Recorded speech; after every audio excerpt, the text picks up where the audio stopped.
Welcome to another session of Home Plate 33. We're here field level with Shi Davidi, one of the brilliant minds behind the information gathering for the Toronto Blue Jays. How are you, Shi? I'm all right. How are you? Absolutely great. Obviously, I wanted to actually talk to you, Shi, not only about the culture right now in the Blue Jays, the winning culture that's actually kind of like on the field, but also what do you think about how this team is actually constructed to actually be a winning team on the field? Yeah, it's actually really interesting because you think about a lot of the discussion around the Blue Jays in past years. It was, why is this team maybe this less than the sum of its parts, and why haven't they been able to really take advantage of the amount of talent that they've had? And some of that is, things happen in different seasons.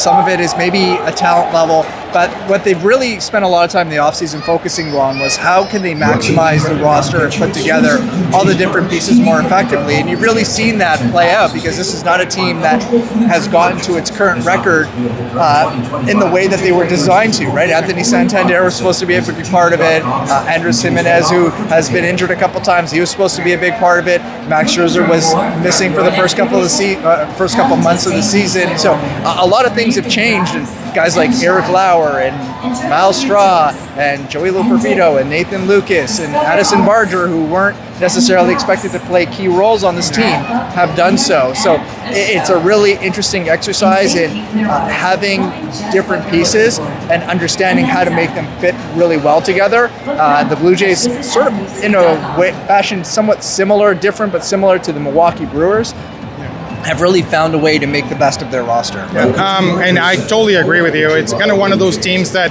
us being able to actually play as a team, not as one superstar carrying the whole team. And I use that one as a segue into my next question. What has surprised you the most? The 70 wins, or how well the team is actually playing as a team? Well, I think one is connected to the other, right? And look, I think that just as the point that I made earlier, if you had told me the Blue Jays would be here, but Santander had 35 home runs right now, and Andres Jimenez was 2022 version, and Vladimir Guerrero Jr. had 35, 40 home runs, and Bo Bichette had 30 home runs, I'd be like, okay, I can see that. But the path that they've gotten here, to me, is what's surprising. And we do see teams like this emerge every season, and the Blue Jays are becoming one of those teams where, all the pieces come together, they work, everyone kind of understands their role, they're in sync with what the coaching staff is trying to accomplish, the front office is contributing with the right ideas.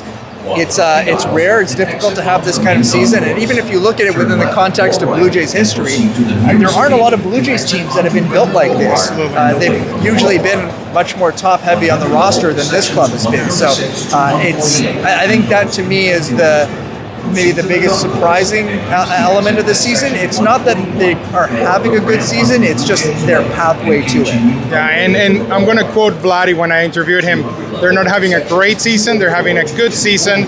They'll only have a great season when they make it to the playoffs, which I'm quoting Vladdy. I'm not making this thing up. That's fair. And then the very last question, which it always kind of, obviously it's not all roses and everything in between. Jays, playoffs. Obviously the chances of them making it are very, very good. Nothing is set in stone in baseball, of course. Do the Jays have enough pitching to get through the juggernauts of the league to get that elusive ring? Well, they have a lot of pitching depth, right? And I think that we're going to see a lot of that conversation coming up soon with Shane Bieber about to return and having 6 starters, and how does that all play out. But in the playoffs, you often see a lot of elite front of the rotation types, and the Blue Jays, they have some guys who have done that, but maybe no one who's having that Garrett Crochet kind of season, that Tarek Skubal kind of season, where you're like, okay, this is a definitive number one that I want starting multiple times. And so depth is a pathway to winning, but especially once the series get longer in the shorter rounds, like the wild card type of series, if you lose the first game, you're facing elimination immediately, obviously. And so that's where those kind of starters are a bit more important. If the Blue Jays clinch a bye, they're going right into the best of 5, and then it's a different situation. So I think in terms of volume of pitching, it's there. If they had a bona fide number one, which maybe Shane Bieber can get back to, that would certainly help. but they have certainly enough pitching to win a series, win multiple series, and get deep into the playoffs. Absolutely, and I cannot let you go. And obviously, being from Vancouver, I have to ask you about the Blue Jays pipeline. Obviously, being in Vancouver, having seen Arjun Namala and Jay Savage, which one is that player that you think that might be the franchise player in the next couple of years? Well, I mean, Arjun Namala is certainly someone who's has that upside, and he's had an interesting season. He was lights out for the first couple of months.